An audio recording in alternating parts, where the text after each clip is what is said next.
নমস্কার, কেমন আছেন সবাই? একটি নতুন ভিডিওতে আপনাদের স্বাগত জানাচ্ছি। নিজের থেকে বেশি এই সংসারটাকে ভালোবাসি, তাই তো কষ্ট হলেও এই ছোট্ট রাজপ্রাসাদটাকে এত সুন্দর করে সাজিয়ে গুছিয়ে রাখি।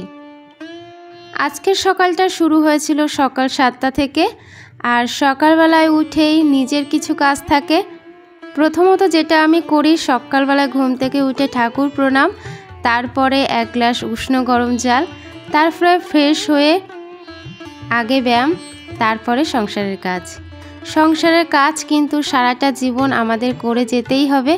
যতদিন তুমি এই ধরাধামে থাকবে ততদিন কিন্তু কাজ তোমার সঙ্গী হয়ে থাকবে। অতএব কাজের সাথে সাথে নিজের শরীরচর্চা, নিজের একটু খেয়ালও রাখতে হবে। তাই তো গত 2 মাস ধরে ব্যায়াম করা শুরু করেছি, আর ব্যায়াম করার পর নিজের শরীরের অনেকটা উপকার হয়েছে, সেটা এখন আমি নিজেই বুঝতে পারি। আর একটা প্রতিজ্ঞা বলতে পারো যেটা করেছি, যে প্রতিদিন আধ ঘন্টা না পারলেও অন্তত 10 থেকে 15 মিনিট নিজের শরীর চর্চা করব।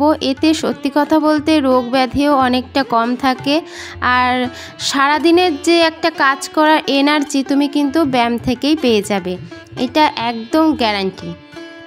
আমাকে মা আগে বলতো, তুই ব্যায়াম কর, তোর চেহারা ভারী হয়ে যাচ্ছে, ব্যায়াম কর, দেখবি অনেক উপকার পাবি। কিন্তু তখন মাকে বলতাম, এই সংসারের কাজের মধ্যে কখন আমি ব্যায়াম করব, কখন কি করব, ছোট ছোট ছেলে মেয়ে। কিন্তু এখন দেখলাম সব কিছুর সাথেই তোমাকে মানে নিজেকেই সব কিছু সময় করে নিতে হবে। সময় তোমাকে কেউ করে দেবে না, অ্যাকচুয়ালি সময় তোমাকে নিজেই সংসারের কাজের মধ্যে থেকেই বার করে নিতে হবে। মাত্র 10 থেকে 15 মিনিট।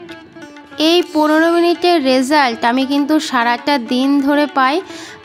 সত্যি কথা বলতে ক্লান্তি লাগে না, একটা এনার্জি, একটা অন্যরকম এনার্জি পাই। চলো, সকালে অনেক বকবক করলাম তোমাদের সাথে ব্যায়াম করা নিয়ে, এবার লেগে পড়েছি একদম কোমর বেঁধে কাজ করতে। আজ কিন্তু শ্রাবণ মাসের শেষ সোমবার, আর মনে মনে ঠিক করেছি যে ঠাকুরকে আজকে একটু অভিষেক করাবো, পুজোও দেব। কিন্তু পুজোটা আজ তোমাদের সাথে আর শেয়ার করা হলো না, কারণ পুজো দিয়েছিলাম আমি সন্ধ্যাবেলায়। আমি কি মনে করি জানো, ওই দিনের বেলায় তাড়াহুড়ো করে ঠাকুরের দুটো সেবা দেওয়ার থেকে নিশ্চিন্ত মনে যদি তুমি পুজো দাও না, ঠাকুরকে ডাকো, অবশ্যই তোমার মনস্কামনা পূর্ণ হবে। হ্যাঁ, আমি বলছি না তুমি দুপুরবেলায় পুজো দেবে না, কিন্তু দুপুরবেলায় পুজো দেওয়াটা আমার হয় না, আমি পেরে উঠি না।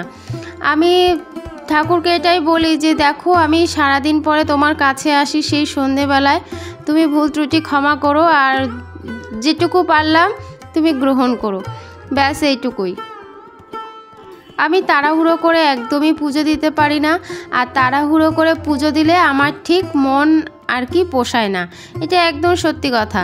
কারণ পুজো দিতে বসলে একটু যদি মনটা ধীর স্থির করে যদি তুমি পুজো দাও না, মনে হবে না আজকের পুজো দেওয়াটা সার্থক হয়েছে।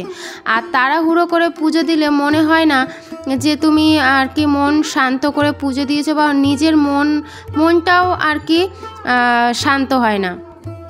চলুন, রান্না তো করছি, আর প্রচণ্ড মাথা যন্ত্রণা করছিল, তো সেজন্য 1 কাপ কফি করে নিয়েছি। আর কফি কিন্তু দুধ ছাড়া, একটু মধু দিয়ে করেছি। গত ভিডিওতে কমেন্ট করেছিল রুমকির সংসার। দিদিভাই লিখেছে, তোমার ভিডিও তো সবসময় ভালো লাগে, তবে আমার সবসময় দেখার সময় হয় না, আসলে সময় করে উঠতে পারি না, তবে কোনো এক ফাঁকে এসে তোমার ভিডিওটা ঠিক দেখে যাব। ভালো থেকো, অনেক ভালোবাসা রইল। দিদিভাই তোমাকে অসংখ্য ধন্যবাদ, তোমার শত ব্যস্ততার মাঝেও যে তুমি আমার ভিডিওটা দেখেছো, তার জন্য অসংখ্য ধন্যবাদ। ভালো থেকো, তোমার জন্যও রইল অনেক অনেক ভালোবাসা। পরে কমেন্ট করেছিল রুম্পা রায় শর্টস, এই দিদিভাই প্রায় আমার ভিডিও দেখে, একদম ঠিক কথা বলেছো দিদিভাই, থ্যাংক ইউ, এভাবেই আমার পাশে থেকো। তারপরে কমেন্ট করেছিল ঘরে বাইরে পূজা, ডালিম দেখলাম, ফুলও দেখলাম, গাছ, আমিও আজ গোলাপ গাছ রিপোর্ট করালাম। আমিও ছোটোবেলায় খুব কষ্ট করেছি, স্পাইডার প্ল্যান্ট কত নিল জানিও। ওল সুন্দর, শোকেসটা গাছ দিয়ে খুব সুন্দর করে সাজিয়েছো, অ্যাকোরিয়ামটা সুন্দর। থ্যাংক ইউ পূজা, ঘরে বাইরে পূজা, তোমাকেও অসংখ্য ধন্যবাদ, অনেক অনেক ভালোবাসা, তুমিও এগিয়ে যাও। পরবর্তী কমেন্ট করেছিল বং সুতাপাস ডায়েরি, ডেইলি ডায়েরি। দিদিভাইও প্রায় আমার ভিডিও দেখে আর প্রত্যেকটা ভিডিওতে কমেন্ট করে, লাইক কমেন্ট করে। দিদিভাইকেও অসংখ্য ধন্যবাদ। দিদিভাই আপনিও ভালো থাকবেন আর এভাবেই পাশে থাকবেন। পরে কমেন্ট করেছিল মৌসুমি ব্লগ জোন। দিদিভাই লিখেছে খুব সুন্দর ভিডিওটি, ভালোবাসা অবিরাম রইল সবসময়। তোমাকেও অসংখ্য ধন্যবাদ, এভাবেই পাশে থেকো। পরের কমেন্ট করেছিল শিল্পীস ব্লগ, অসাধারণ সুন্দর তোমার ভিডিও দিদিভাই, থ্যাংক ইউ। আরেকটা কমেন্ট করেছিল পিঙ্কি লাইফস্টাইল, হ্যাঁ গো তোমার কথাগুলো শুনে সেই ছোটোবেলায় ফিরে গিয়েছিলাম, আমার মায়ের বাড়িতেও খুব কষ্ট।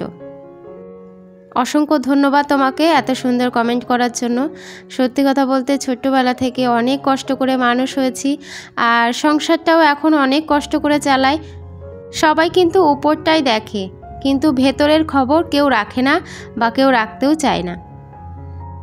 ভেতরে যে কতটা কষ্ট করি আমরা প্রত্যেকে, শুধু আমি নই, প্রত্যেকটা সংসারের কথাই বলছি।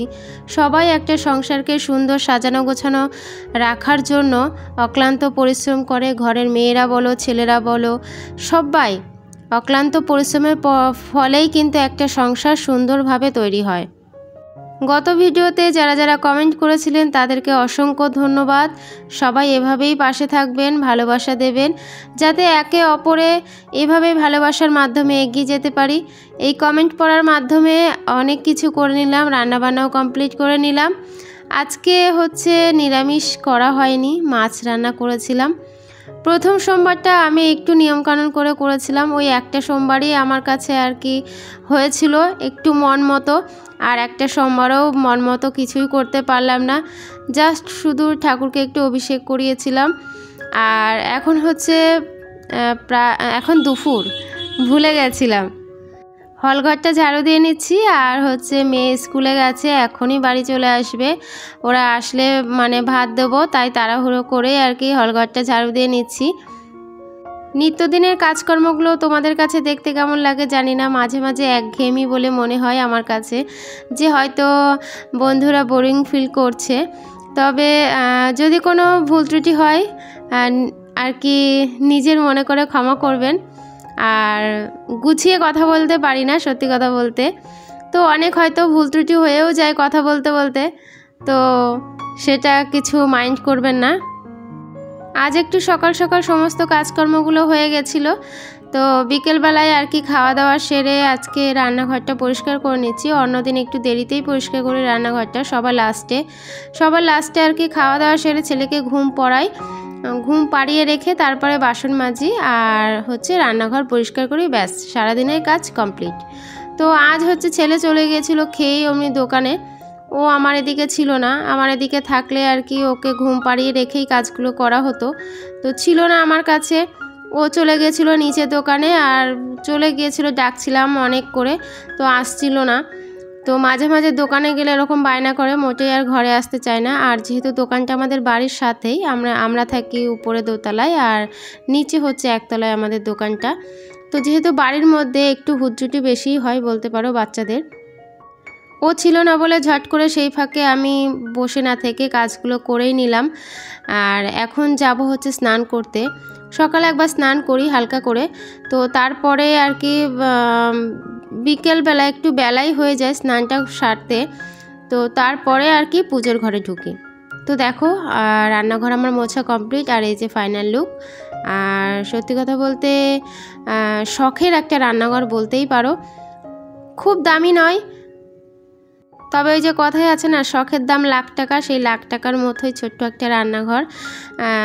তো চলো আজকের ভিডিওতে এতটুকুই, দেখা হবে কিন্তু আবার পরের ভিডিওতে। কেমন লাগলো অবশ্যই কিন্তু লাইক কমেন্ট করে জানাতে ভুলবে না। চলো আজ এইটুকুই, টাটা।